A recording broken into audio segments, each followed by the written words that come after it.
Can we calm the fuck down now? Can we? Ask it for a friend. Ask it for a friend. Welcome to the Knicks Film School Postgame Show, powered by BetUS. It's funny. 19 games in, and I'm not sure that even the most optimistic Knicks fan, even the most glass half full Knicks fan, my glass is very full right now. Thank you, Juan, please. I'm not sure anybody was feeling great about this team, even if you were believing all the sorts of things that I have been saying over the first 19 games about give it time, have patience. Chemistry develops in ways that you often don't expect.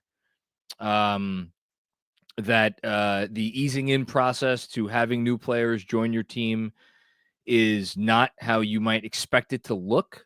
Sometimes there can be ramifications of guys changing scenery that aren't the way, that don't look the way you think that they're supposed to look. All of those sorts of things. You could buy into all of that. You could have bought into all of that before this game. And still, when you're thinking about this team being like, all that's well and good, I still not. I have my doubts, right? I have my doubts, and I think that is why, for as dominant as the Denver victory was, for as cool as it was to see Karl Anthony Towns put the team on his back and beat that Miami Heat squad in that game earlier in the season. It feels like a million years ago now. For as nice as some of their victories have been, for as cool as we've had some performances, I'm not sure there's been a more important game in the Knicks' first 20 than this one. And I know who they were playing. For anybody who may be watching this tomorrow and you were watching, or listening to this tomorrow or watching this tomorrow and was watching football or out, getting your Christmas tree or whatever, the Pelicans team, it wasn't even the Pelicans team that was on the floor tonight, because this team had talent. I said it during the halftime Zoom. Shout out to all my Substack subscribers. I think this Pels team had more talent than the Hornets team that took the Knicks to the brink and then proceeded to take the Hawks to the brink last night. Like DeJounte Murray, former All-Star, CJ McCollum should have made an All-Star team at one point. Trey Murphy, a guy who, everybody seems to think is a future All-Star in the making. And then you look up and down their rotation, they have some other, kind of, sort of, maybe if you squint, NBA players. But they thought they didn't have talent. But this is a dead man walking organization right now. And, you saw the news, and this news was broken a few days ago. I apologize. It's not on the tip of my tongue. I don't know who broke the news, but it was not Shams. That Brandon Ingram is switching agencies to Clutch. Whatever. This Pels team barely showed up tonight. That said, what Mikal Bridges came out and did tonight in response to, it's not even that the noise about him reached a deafening volume. It went beyond that. It was the dam broke, and all of the people who had been kind of staying steady, I'm not going to overreact. Something about that Hornets game, and the fact that he had to be benched in the last 8.5 minutes because he was so bad. Maybe it was that turnover at the end of the first half, whatever it was. Something, I think it broke some of us. Not me. I go back and listen to the last post game. Never broke. I was worried. I don't know how he could have been worried, but regardless, for him to come out there and make and just play with the kind of confidence that the Mikal Bridges, the Knicks thought they were trading for, you expected that guy to play with. That's what we saw tonight. And it was a beautiful thing because if that's the version of Mikal Bridges the Knicks are going to get moving forward, then this whole experiment takes on a very different feel. And yes, I did think it was not just him getting comfortable from three. And obviously he tied his career high with 7 made threes in the game. And you want to talk about these things were going up like without a second thought, zero hesitation. I thought the form looked perfectly fine tonight. It wasn't just the offense. I thought defensively in the first half, before everybody kind of let go of the rope, I thought you saw the best of Mikal Bridges on the defensive end as well. And again, if that's the version of Mikal Bridges that you're going to get moving forward, then this is a serious basketball team. Then this is a contender. Then all the moves they made this summer might just pay off. Then we can start taking them seriously. They need that guy. Without him, nothing else really matters. Without Mikal Bridges being Mikal Bridges, nothing else really matters.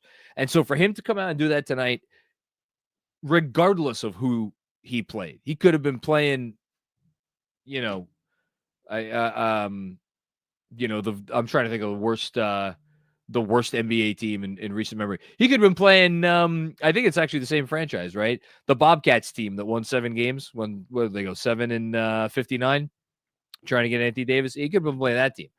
It wouldn't have mattered. He just needed one of these nights.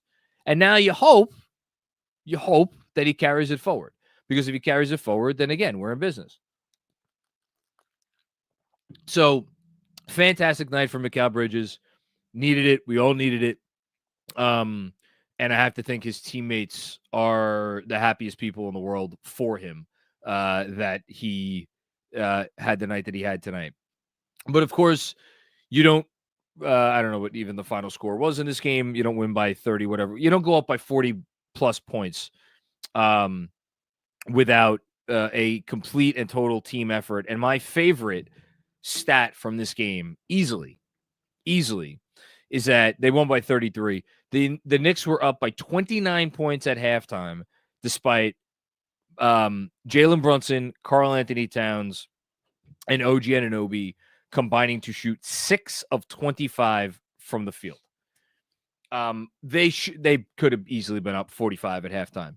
And the reason why I think that's my favorite stat of the game, other than the Mikal Bridges 3-point shooting, is that, and again, yes, I know who they were playing. So this one, I think much more than the Mikal performance, I think this one you do have to take with a grain of salt because of who they were playing. But that was one of the signature defensive performances of the season for New York. And I know, I know people are going to hate on their defense generally. Even after tonight, their defense is still going to be a bottom 10 defense. They have a long way to go before they get to league average for the year. A long way to go. And I don't know if they're going to get there. But, slowly but surely, they are starting to give you some more performances on the defensive end that indicate to you, okay, this is a team that at least has the capability of playing high-level defense. Just looking at their last bunch of games. So tonight, obviously, they only allowed 85 points to the Hornets, and I thought their defensive effort and intensity and execution in the first half tonight was as good as it's been all year. Previous game, again, it was a not a very good Charlotte team, but I think for all that went wrong in that game, a lot of it was on offense, and I thought they bore down on defense, especially when it mattered the most as you got down into the fourth quarter. The Dallas game was something of a disaster defensively. We could call a spade a spade. At the same time, those guys were just like, they were hitting shots, and it was just not the next night. The game before that, Denver ended up putting up 118, but the defensive effort that the Knicks came out with in that game, I thought was extremely high level. So, you're the more it's not going to happen every game. You're not going to get a great defensive performance every game. But if you could get very good to great defensive performances more often than not, that's all you need. That's all you need. And I think you saw one tonight, and hopefully this is something that they could build on to go into a game that in a lot of ways is going to be is it going to be the most I just call this one the most important win of the season, the most important performance of the season. I think you could argue that next game might be their most important performance or game of the season for a few reasons. One, if you care about the NBA Cup, I have no idea if the players care about the NBA Cup, but obviously the winner of this game goes on to the quarterfinals. The loser does not. So, or actually, no, sorry, that's actually not true. Orlando will still probably move on to the quarter. So they actually don't even really need the game for cup purposes as much as the Knicks do. The Knicks need to win to get to the quarters. But you're after the 20 game mark. We've been saying it for a while, 20 games, 20 games, 20 games. All right, well, now we're past 20 games, and you got an Orlando team coming into your building. Yes, they have been the best team in the league, record-wise, certainly, over the last probably close to a month now, ever since Paolo Banchero has gone down. They only have lost once since Paolo's gone down. But, you should beat this team. You should beat this team. There's some online. And more than any of that, more than the cup, more than 20 games, this is the team that's right in front of you in the standings. So, I think it would be a good night on Tuesday for the Knicks to show up and kind of announce to the world in a louder fashion than maybe they have at any point so far this season and say, okay, we're for real. We know where we are now. We took a little while to get here, but we're for real. And I think they can do it again. Tonight against these Pelicans, not exactly the most first half, especially not exactly the most scintillating offensive performance. I mean, you look at the numbers that some of the guys finished with. We finished with 2 for 10 from the field. Towns couldn't get anything to go in the first half, but shout out to Karl-Anthony Towns, finished with 19 rebounds. Of course, that's deceiving. He had 17 rebounds in the first half. And I want to group those two guys together. And Jalen Brunson as well finished with 16 points, 9 assists. He shot 4 of 11 for the game.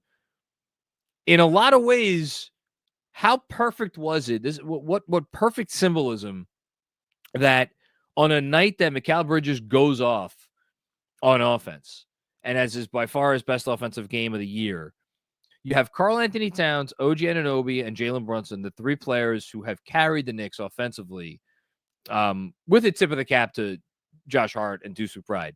But those 3 have been the 3 guys who have carried the Knicks offensively over the first 18 games of the season. How cool was it that none of those guys were shooting it particularly well, although Brunson kind of had it going from deep, but they all found ways to significantly impact the game. OG Anunoby, I thought, was as dominant defensively as in any game this season.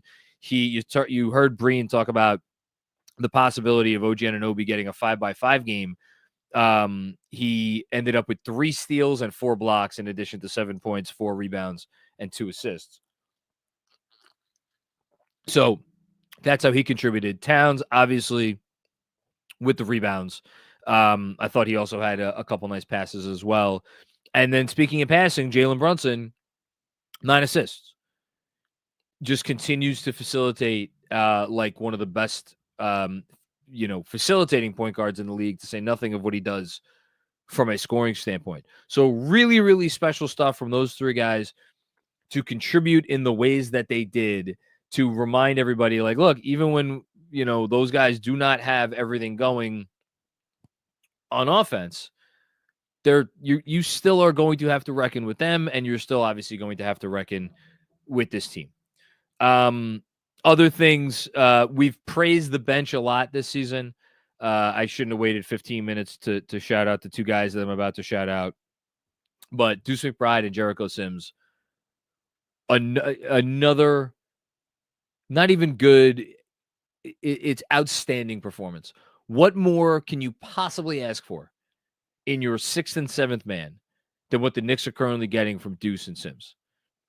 And it is, I mean, Deuce, everybody's been in love with Deuce since the day he got drafted, even when he couldn't shoot it at all.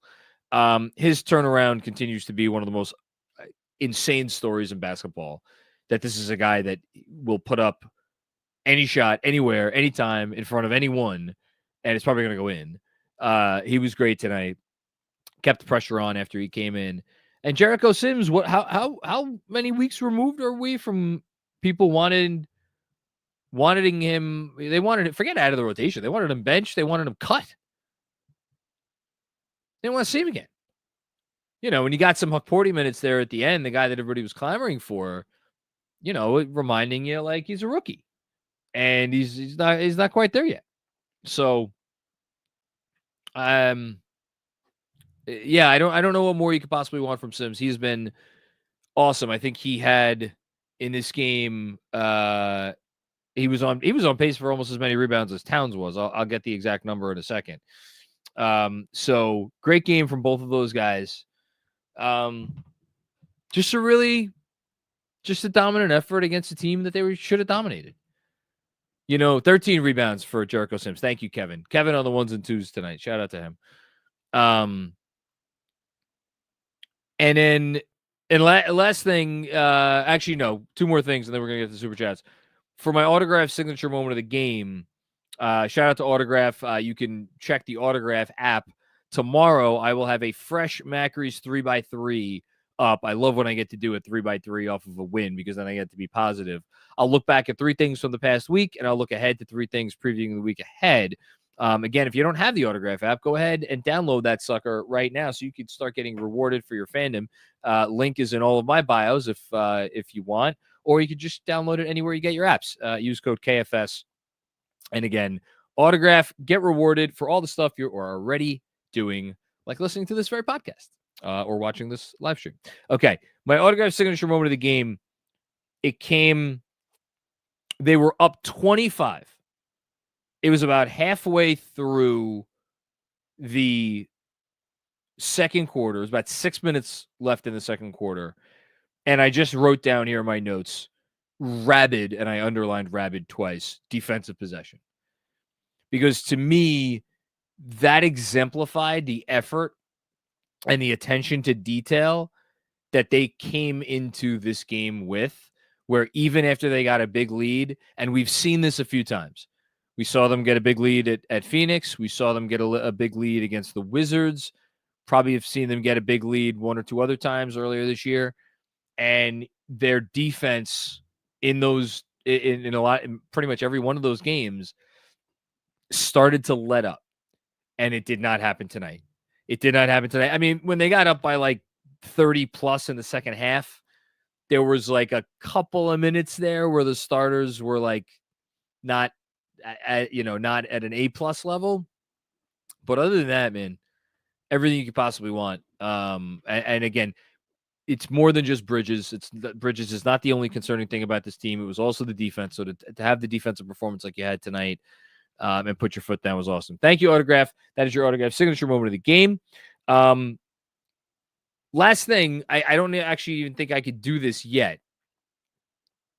I'll take a look. But, we've been saying it for a while, 20 games. Where are they going to be after 20 games? What is their record going to be after 20 games? What is their statistical profile going to look like after 20 games? And it's not up yet, so we'll have to wait for it. But I'm going to keep hitting the refresh button because I think the last thing that I want to say before we get to the super chats,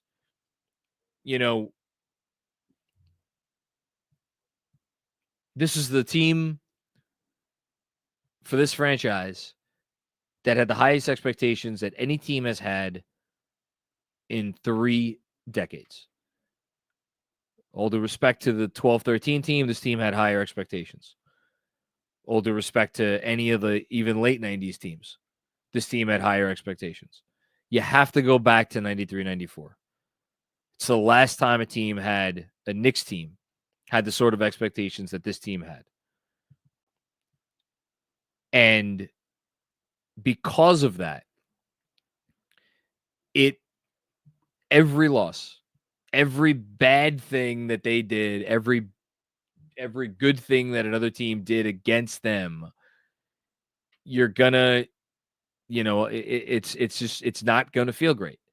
It's not gonna feel great because you have the expectations now versus last year, where the expectations, especially after those guys went down and got injured, the expectations plummeted because they had to get out of jail free card. And yet, all that team did was scratch and claw, and every time they could be in a game, every possible advantage that they could get on an opponent, they got. They like it was a dream team, not in the sense that we know that, but it was a dream for every fan to have a team where you like you never have to go to sleep angry, win or lose, like you never have to worry about anything. And so to come off of that team playing like that with those expectations into this team with these expectations, it didn't matter if you told yourself intellectually, logically, whatever, that they were going to have a bumpy road. It wasn't going to feel great if they got off to the kind of start that they got off to. And then here's what I've been building up to. If you put all of that out of your mind and you just focus on this group with the adjustments they needed to make and the learning curve and all of those sorts of things, and you're like, okay, 12-8, fourth place in the East. And then again, when their net red, I don't want to presume what their net rating is going to be, although I have a funny feeling. I think I know roughly what it's going to be. Oh, it just updated there. How do you know? 6.5 plus 6.5 points per 100 possessions. That's the sixth best net rating in the league, behind the Thunder, the Celtics, the Cavs, the Rockets. So the four best teams in the two conferences, and the Grizzlies, who are at plus 8 points per 100. And then you got the Knicks at plus 6.5. Ahead of the Mavs, ahead of the Magic, ahead of the Warriors, ahead of the Clippers, ahead of the Nuggets, ahead of the Heat, way ahead of the Timberwolves. Way, way ahead of the Timberwolves. Bucks, Kings, Spurs, Suns, Pistons, Lakers. Remember all that hullabaloo about the Lakers at the beginning of the year? They have the 19th best efficiency differential in basketball. One spot ahead of the Nets. Shout out to the Nets. They've been playing great. But the Knicks are sixth. Number 3 offense. Creep up to 22 in defense. But the formula, we see it, and we've seen it work, and it worked tonight. And hopefully, as you get some better competition on the schedule, it'll work even more. Okay. That's all I wanted to say. I'm happy I got that net rating there before I got to start the super chats. All right. So my understanding is that we have about a handful or two of super chats that came from before the game ended. And the first chat was from this afternoon. Okay, let's start it off. Chris Carter. Oh my God, Mikal Bridges died on another screen. Well, Chris, you reverse jinxed tonight into happening. Congratulations, sir. Appreciate you. Knicks Enjoyer. I believe this was from during the game. Excited to jump on the Knicks roller coaster tonight. It's a guarantee Mikal scores 30. Knicks Enjoyer? Man, I hope you went and put your money where your mouth was. And you bet that somewhere. You sent this at 6:05 p.m. I mean, go play Lotto if you didn't. Seriously. That's the super chat of the year, man. Congratulations, Knicks Enjoyer. You win. Victory is yours. Ooh, man. He called it. Called a shot. Fucking Babe Ruth over here. That's what I'm going to start calling you, Knicks Enjoyer. Okay. Keeping it going. 13. Oh, another one from Knicks Enjoyer. 13 points already. Call me Nostradamus. No, I'll call you Babe Ruth. It's a cooler name than Nostradamus. The Babe. How about that? Thank you, Knicks Enjoyer. Jibo, I'll take credit for Mikal's big game because of my positive Substack thread. Was that you? No, for real. It was bound to happen, and this will be a turning point. Yeah, I saw there was a Substack thread that I'm not going to repeat the name of the Substack thread. I look, it's impossible to know what makes guys tick. It's impossible to know why guys go into slumps. It's impossible to know why guys come out of slumps. It's impossible to know how serious was it ever really. Like, I commented in my newsletter over the weekend after the Hornets game that, I looked at Josh Hart's comments and I know a little bit about Josh Hart, and I was like, man, the lady doth protest too much when he was like, I know he's not worried and I'm not worried. Maybe I was dead wrong. Maybe nobody was worried. Maybe Bridges wasn't worried. Maybe Hart wasn't worried. I actually genuinely don't think Tibbs was worried. But what do I know? Yeah, we just don't know. We just don't know. Whatever caused it, let's just be happy, and more importantly, let's hope his level of play stays high. Thanks, Chibo. Knicks Enjoyer with another one. There's the 30. Hard to be working while they were playing like this. Awesome stuff. Well, I'm sorry you had to be at work regardless, but I'm glad that you got to catch a good deal of the game, and your premonition came true. Thank you, Knicks Enjoyer. Great night for you. Kevin Danishevsky, hello, sir. I know you're crowing tonight. Just what the doctor ordered for Mikal. Pelicans need a restart right now. Zoom out. Yep. 12-8, 49 win pace, easy home schedule coming up. In spite of everything, feeling good.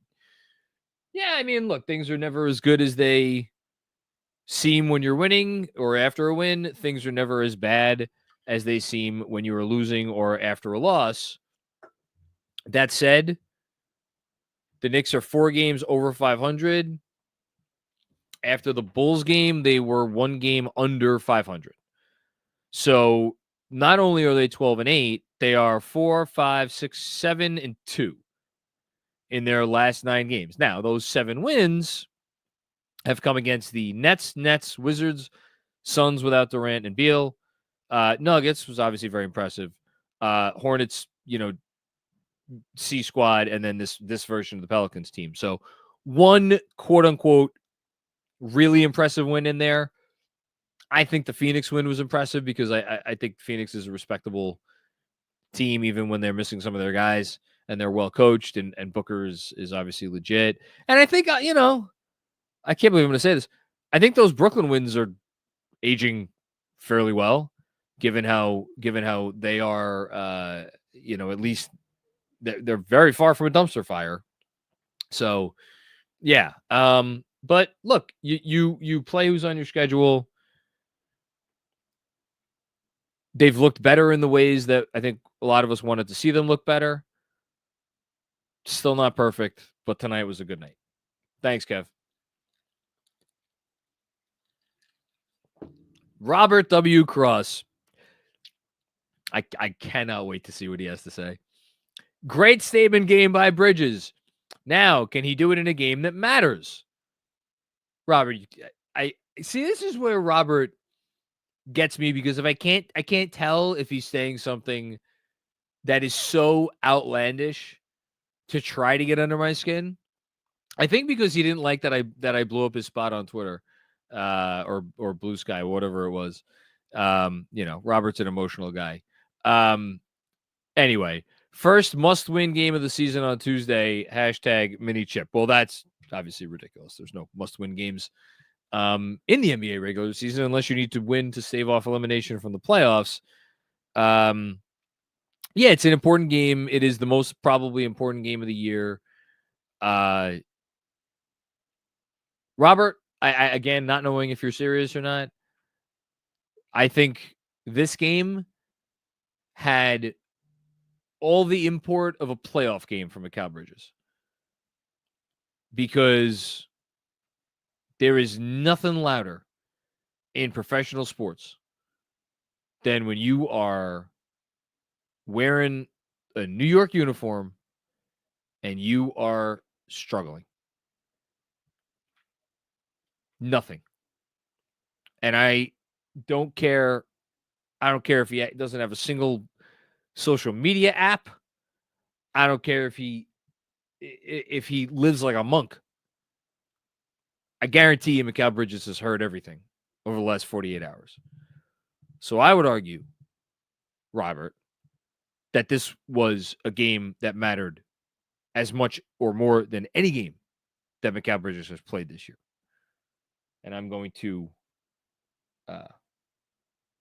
assume that you are kidding with your comment. Thank you, Robert. Kento Cato, what's going on, Kento? Don't care who the opponent is. Big win. Yeah. Yeah, again, don't care who it is for Mikal purposes, 100%.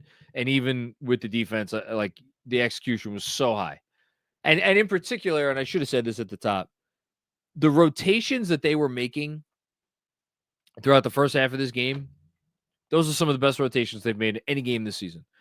How many times have we seen, even in games where they have blown out the opponent, rotations where it's just like after the third or fourth pass, it's a wide open three? Tonight, there were, I mean, really a not insignificant number of possessions where 4, 5, 6 passes, like the rotation was there. The rotation was there. The rotation was there. Have not seen that from this team. And again, I don't give a shit who the opponent was because we haven't seen that. Anyway, big win, big Mikal game. Defensive rotations were on point. There you go. See? Great minds. Deuce big again. Not a bad Sunday, John. Not a bad Sunday at all. Yeah, I don't really know. I don't think I have any other rooting interests for any other NBA games tonight. I see Oklahoma City and Houston are involved in a barn burner right now, although OKC took an 8-point lead. Yeah, it's a good Sunday. It's a good end to the week. Absolutely. Thank you, Kento. Kevin Danishevsky. Quick shout out to Jericho Sims. Huge stretch for him. Jericho's been, again, I'm gonna give me a second because I wanna do right by the guy. I just love how he's played. You want to do over the last, let's do over the last 10 games. This doesn't include tonight. This doesn't include tonight, but so let's do the last 9 games, and then I'll see if I can get updated in a bit. So Jericho Sims over the last 9 games coming into tonight, so this does not include tonight, was a plus 13 points per 100 possessions. The team was scoring 125.3 points with him on the floor in 138 minutes, which is 2.3 points per 100 more than Karl Anthony Towns, the starting center. So the offense has actually been humming even more when Sims has been on the floor. And 112.2 defense. That's a plus 13. Yeah, he's there. That's their 4th best guy in terms of on-off. And he's just been really good. He's just been really good. Like individually, his stats are never going to blow you away.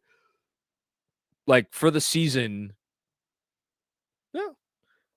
For the season, Sims, I mean, he's not scoring at all. Shooting 70% from the field, so that's something. A little under 4 rebounds in a little over 13 minutes a game, so that's pretty good. He's been solid. He's just been so solid. Thanks, Kev. Dan Hidalgo, back-to-back opponents held under 100 points. Yeah, and the defensive rating is still in the bottom 10, so that tells you how much they need to move up to become, or how many more performances like this they need to have to get to the level of respectability. But you know, can't play 10 games in one night. You got to do it a game at a time. This is a good opportunity for them to make up some ground here. You know, again, I said I know Orlando is going to be a massive challenge. Orlando, like, they beat you with their defense. They could score. They could, like, and if you're not paying attention to detail, they could score a lot. But like, they should be able to, if they're playing up to their level, they should be able to hold Orlando down enough, certainly, to win that game. And then after that, the next 4 games heading into the NBA Cup, Charlotte, Detroit. Detroit's been playing better, but they actually have some spacing now. So, although I don't know if Cade's going to be playing in that game, I'm not sure what the status of Cade is right now. And then the last game before the NBA Cup is Toronto. Shout out to RJ Barrett, another outstanding game tonight. He just another 30-point outing at home. That's all he does is have 30-point outings in his home arena, and they beat the Heat tonight, which is even better. All right, thanks, Dan. Juanon, what's going on, Juanon? There's nothing better for a fan base collectively shitting their pants than a date with the Pels. Seeing Sean Kemp 2.0 on the bench makes me thankful 2019 went the way it did. We lucked out. # fire Tibbs. I'm not going to sit here and say that their organization is in the worst shape in the league because that's an overstatement. Like the Bulls exist. The Sixers exist. No, I mean this, but I say that kind of in jest because, well, I don't know, maybe I shouldn't jest about that. Who else is in contention for that? I mean, the Clippers are an LA team and they have a new arena. Like they'll figure it out, but and they're winning obviously this year. But in terms of like the money they have on their books and what they're doing from here and the picks that they owe, that's like not great. Kings not looking great if you're a Kings fan right now. But I think the Pels probably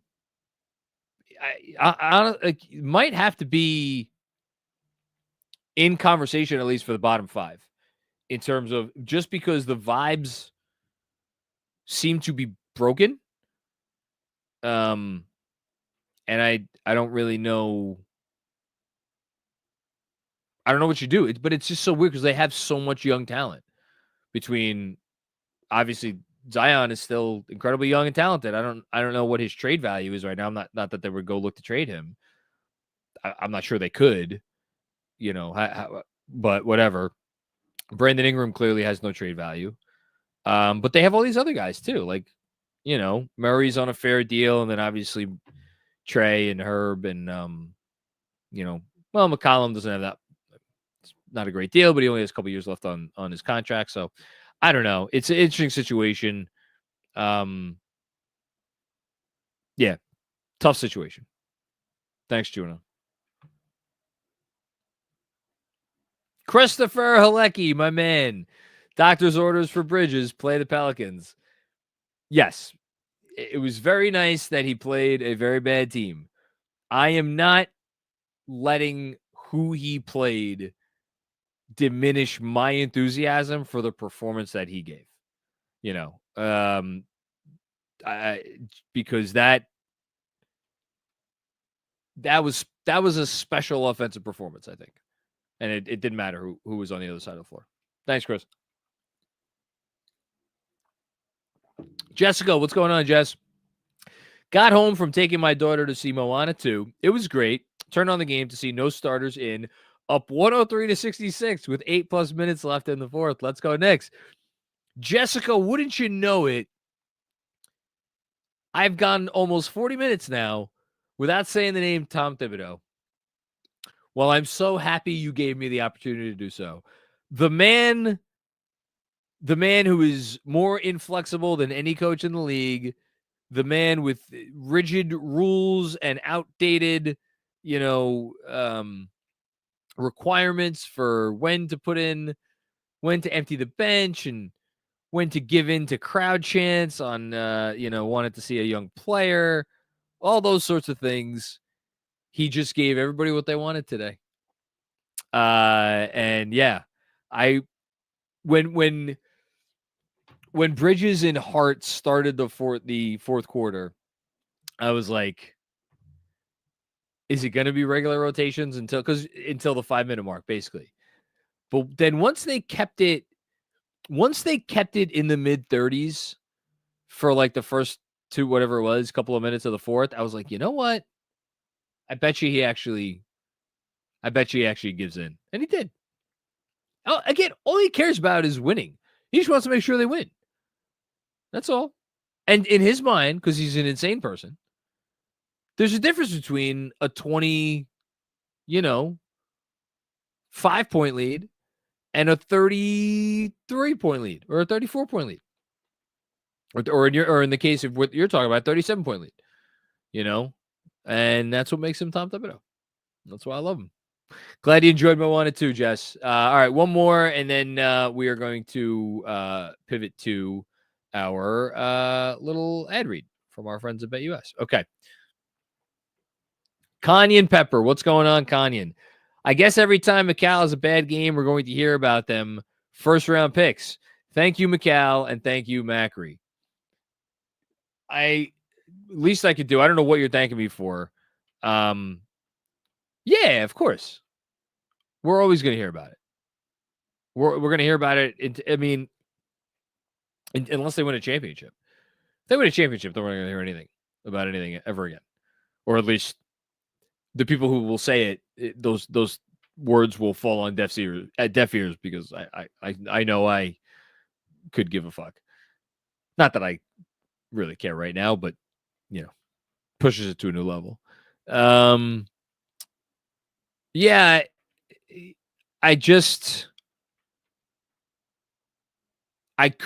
you were not going to convince me, and maybe this ends up looking ridiculous if he goes right back into a slump and he never comes out of it, but I'll just say it. You were not going to convince me that a bad 6 weeks, not even 6 weeks, bad 5.5 weeks was more telling than a stretch of over a half a decade in which a guy has been just an excellent NBA player.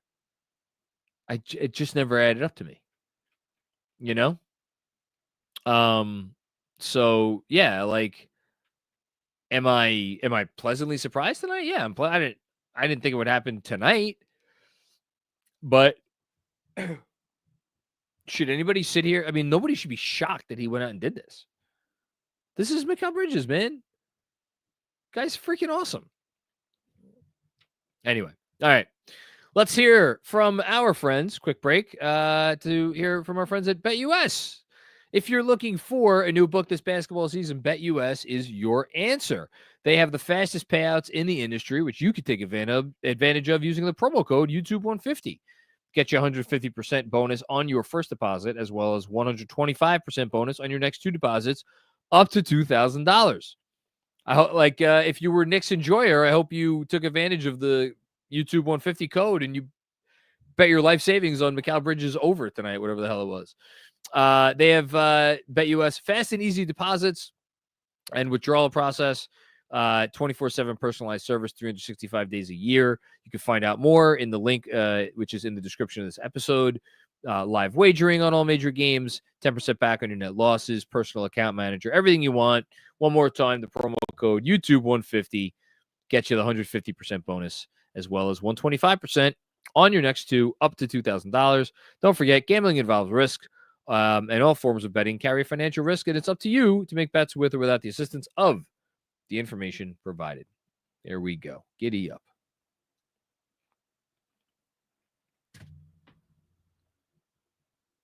Onwards we go. Jack McMick. Way to respond, Mikal. Hope this gets him going. Let's go, Knicks. I feel somewhat compelled.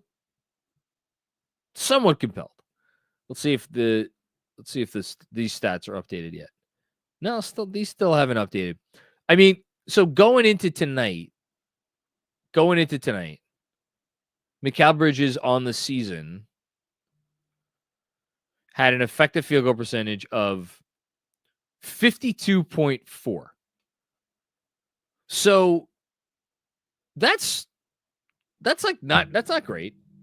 And just to give a little bit more accurate representation, because that the fact that he's not getting to the line at all is notable. So points per shot attempt, he was at 107.4. That is per cleaning the glass. Now, 107.4 points per shot attempt for forwards in the league, that is in the 30th percentile. I don't know why Cleaning the Glass has him as a forward as opposed to a wing, because he's really more of a wing than a forward. But in any case, 107.4, just for shits and giggles, I'm going to look this up. For wings, it's about the same. Actually, no, it's a little bit higher. Yeah, it's 36th percentile. So, like, I guess my point is that efficiency-wise, for as much as we were all concerned, and like I'm not going to sit here and pretend like I wasn't concerned. I was very concerned. That to some extent I still am. Like, it's one game. Like, he's got to go do it again and again and again and again and again for many years to come. But the guy wasn't even in like the bottom third for his position in terms of efficiency. Now, I know it wasn't just about the shooting. It was about just like being very hesitant on offense, looking uncertain, at least recently, the last few games. And, of course, the defense. So there was a lot going on. But, like, I think when you zoom out and you look at it in context, again, even before tonight, maybe wasn't quite. I mean, it was. I shouldn't even say. I mean, it was bad, but it wasn't all bad. How about that? I'll say that it wasn't all bad. Thanks, Jack. Debo, what's going on, Debo? The Knicks didn't play with their food. We may have seen the official Bridges get right game. I mean, I sure hope so, man. I sure hope so, because if that's the case, then like, and all we have to worry about is like getting the defense to a respectable level for the rest of the year, then that's not going to stress me out too much. For as long as Bridges it was looking like he was looking, it was stressful. Anyway, good to see him ball out. Tibbs even emptying the bench early. Yeah, it was a good night all around. Everybody got nothing but good things to say about this one, as they should. It was a feel good night. Appreciate you, man. Manny Campos, what's going on, Manny? I feel like I haven't heard from you months this year. What have you been doing? Off sipping Mai Tais at a beach bar or something? I don't know. Take me with you next time. I think our defensive rating went up after this one. Yes. Don't give up on the top 15 finish, John. Mikal shot great, and Tibbs took out the starters early. Hopefully, we've got nothing to complain about today. Let's go Knicks. If anyone's complaining about anything today, I mean, there's always somebody complaining about something. So never say never, but yeah. And the defensive rating, I mean, I said it's ranked 22nd. I'll be even more specific. They're now at 114.6. So again, if the goal is to get to 15th, right? If 15th is league average. Right now, the Sixers are 15th at 112.9. The Kings are at 113.0. They're in 16th place. So you want to get to basically 113 points per 100 possessions given up. You're at 114.6. So you're under 2 points per 100 possessions away. And they're in an interesting spot because they're in like a little jumble. There's two other teams like right above them. And then below them, the Raptors are at 115.6. So a full point per 100 below them. And then after that, you got the Nets at 116.8. So the Knicks are, less than a point per 100. They're actually about 100. Hold on. Yeah, they're only 1.2 points per 100 possessions away from 17th. And they are 2.2 points per 100 possessions clear of 24th. So again, important perspective. They could be 16, 17, 18th in like a week, So maybe I should have made that bet with Alex after all. I don't know. Thank you, Manny. Hush Zoo. Awesome overall game from Mikal. He looked motivated. He looked like a guy who wanted to shut everybody the hell up. That's what he looked like to me, which is exactly what I wanted it to come out and look like. I mean, Guy's had an outstanding every like college career, early career, everything. It's been outstanding. It's the longest stretch he's struggled in his life. And think about like everything he's been through in the last like couple of years. Trade to Brooklyn, obviously now trade to the Nets. It's a lot. It's a lot. The Towns, thought he was going to be playing with DiVincenzo. Then DiVincenzo goes away. It's a lot. Thanks, Hush. Ben Kim Gervy, what's going on? Always puts a smile on my face when Ben super chats. To Mikal Bridges, with the same loving tone I heard on my honeymoon. Good. Now do it again.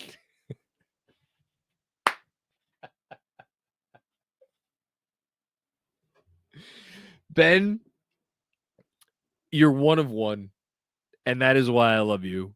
Man. My man, Ben. What would I do without you? I really don't know. I don't want to know. Yes. Now do it again. Exactly. Thank you, Ben. Jack McMack. Great defensive energy and execution from Mikal, which is priority number one. Yes. Would like to see him attack the rim more, but the shot looked great and he was great off ball. Yeah, it's the one. Okay, so there you go. And by the way, I'm not criticizing you at all. I think it's actually a very important point to bring up. If there is one thing to criticize about anything tonight, it's the fact that we still haven't seen him like attack the rim. Now, I don't know what the reasons for that are. Maybe he's feeling super confident in the midi. Whatever it is, but hopefully that comes too. I mean, he's never been a big free throw guy, but like you want a little bit more than this. Thank you, Jack. Juanon, what's going on, Juanon? You have to start a franchise with one. Oh my goodness gracious. This is going to be a tough one. Zion, Embiid, or Kawhi? Sorry, it's not a Knicks question, but relevant and not pretty any way you pick. # fire tips. It's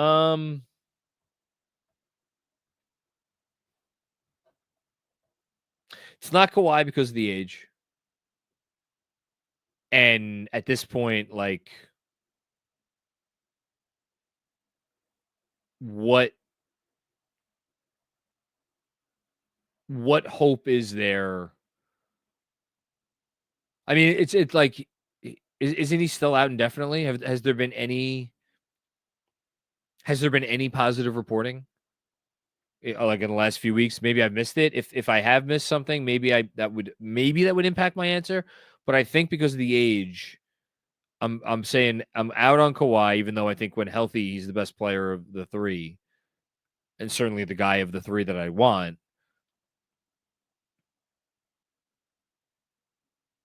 Man. Oof.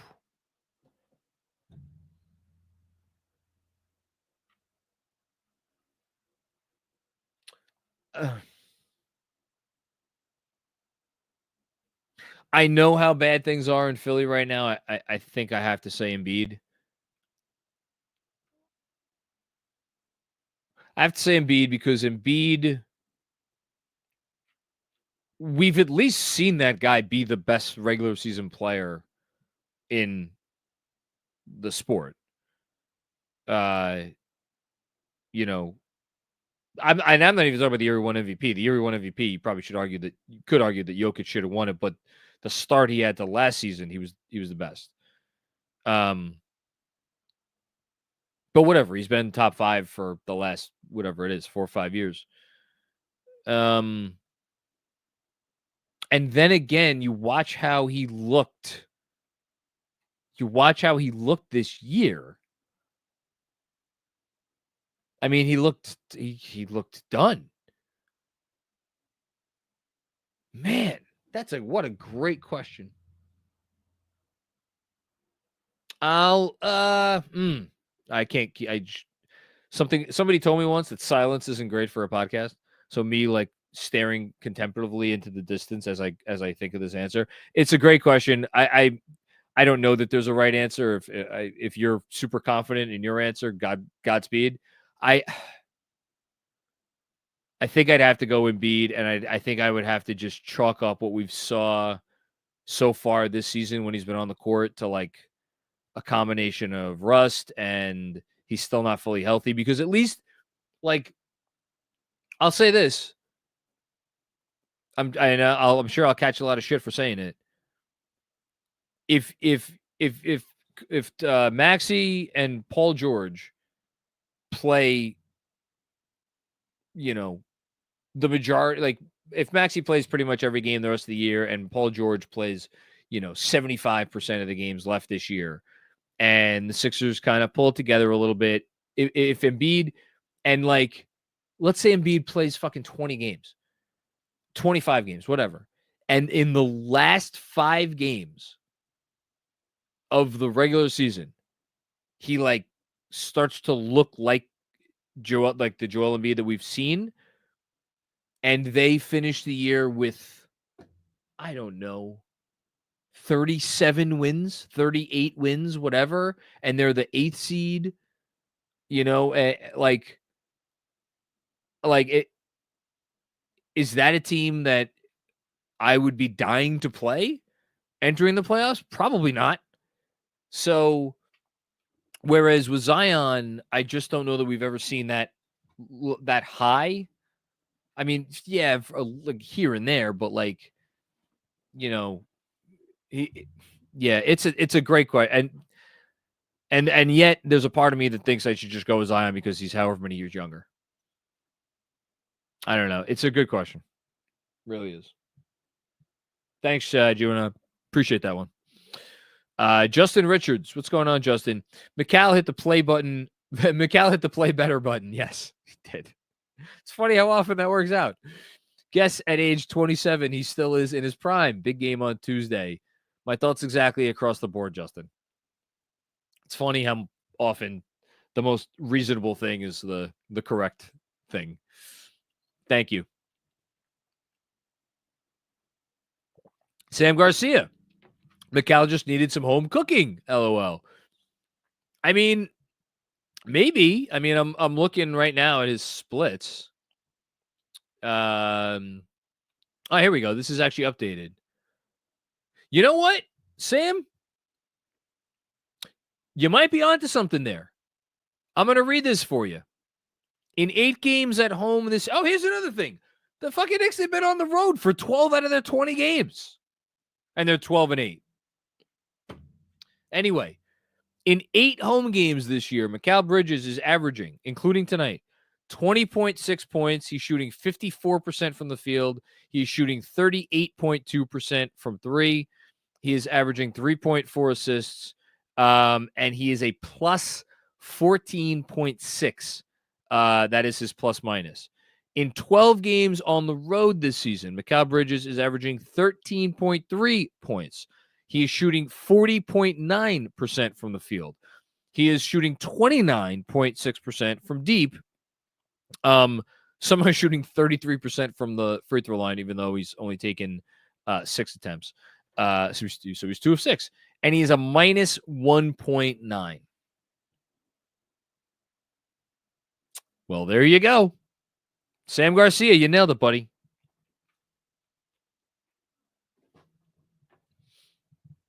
Sam Garcia's dad. Hello, Ray. So happy we finally got the Mikal Bridges game.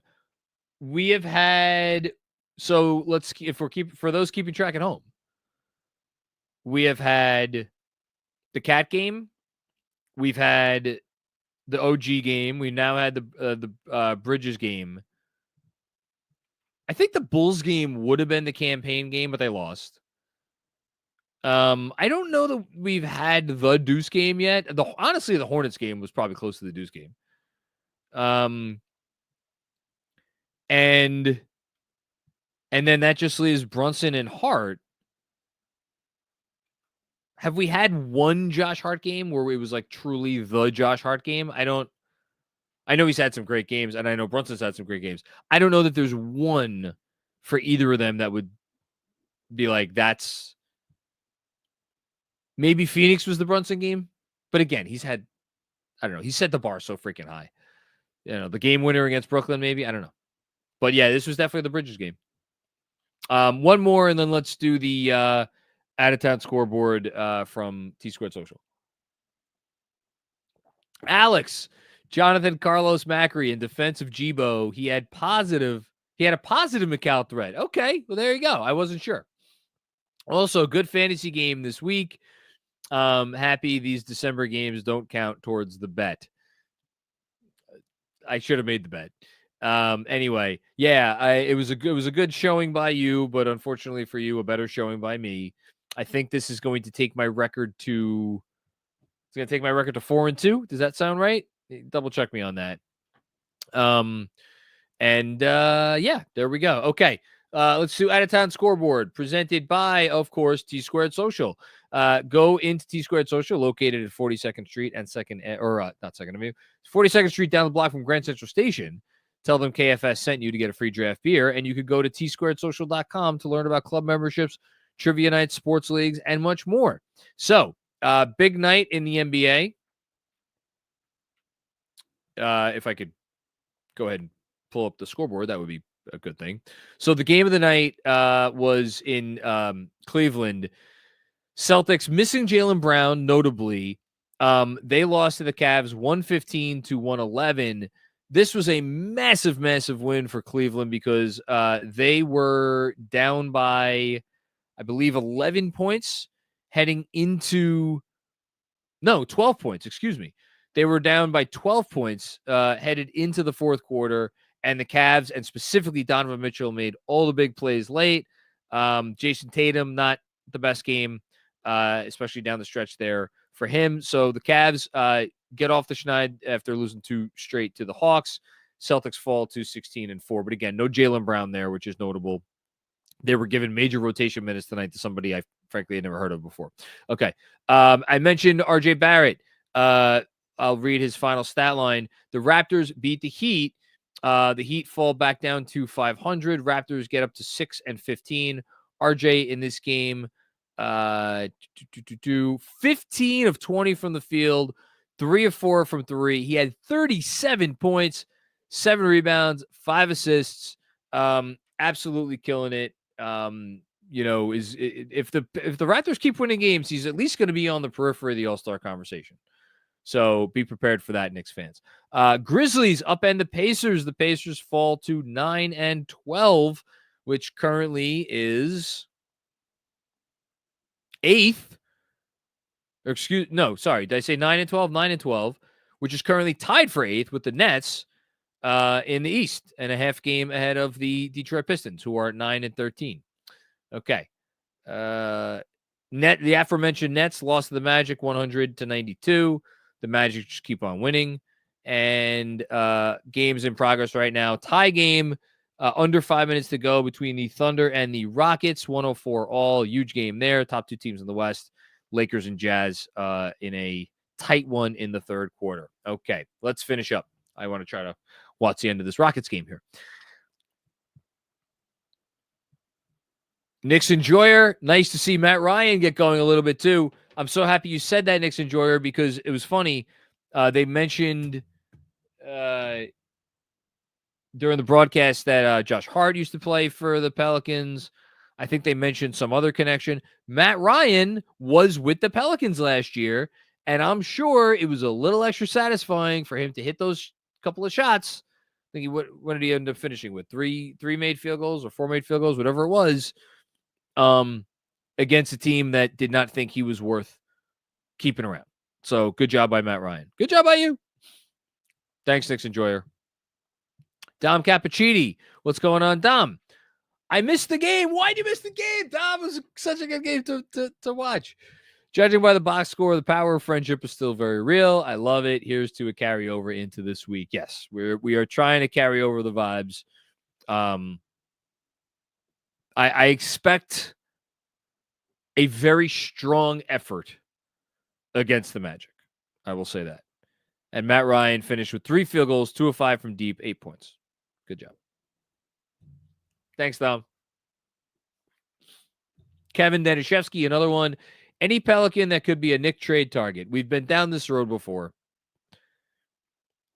I know the Herb Jones salary fits with Mitch. If you're the Pelicans and you trade Herb Jones, what the hell are you doing? What the hell are you doing? Murphy got the extension, so you can't even trade him. Just no to Brandon Ingram. Obviously, we're not doing the Zion thing. CJ just makes too much money. I didn't want any part of the DeJounte Murray last year. I don't really want any part of the DeJounte Murray this year. Alvarado, we kind of have our own version of Alvarado in Payne. I think Alvarado's better. Also, Alvarado just signed the contract extension.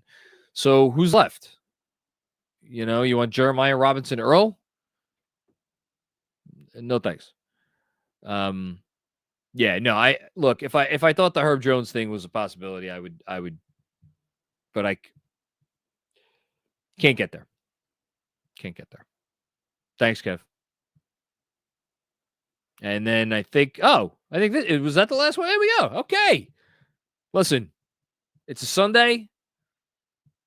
Got 4.5 minutes left in this Rockets Thunder game. I'm not going to object to getting out here on the earlier side. Thank you, everybody, for tuning in to the Knicks Film School postgame show powered by BetUS. If you like what you hear or see here, help us out in any way that you can. Subscribe, rate, review. Tell your friends, tell your lover, tell your wife, tell anybody you got to tell. Also be on the lookout, if I could remember to do this. I'm going to be giving away to basically anybody who wants them free 1 month subscriptions to the Knicks Film School newsletter tomorrow. So be on the lookout on my socials and in the Knicks Film School newsletter, the free edition that everybody could read the whole thing on Monday, for instructions on if you want to give that to someone or, you want to get a free 1 month full subscription, because it's, what is it called? Cyber Monday, right? So I'm going to try to get in on the action there. So keep an eye out for that. And thanks to Kev on the ones and twos tonight. And then me and Jeremy are back with our usual show. We are recording tomorrow, so that'll be dropping at midnight. Think that's it. Nothing like a good ass whooping to make everybody feel better. Good to be here with you tonight, and I will talk to you all soon. Peace out.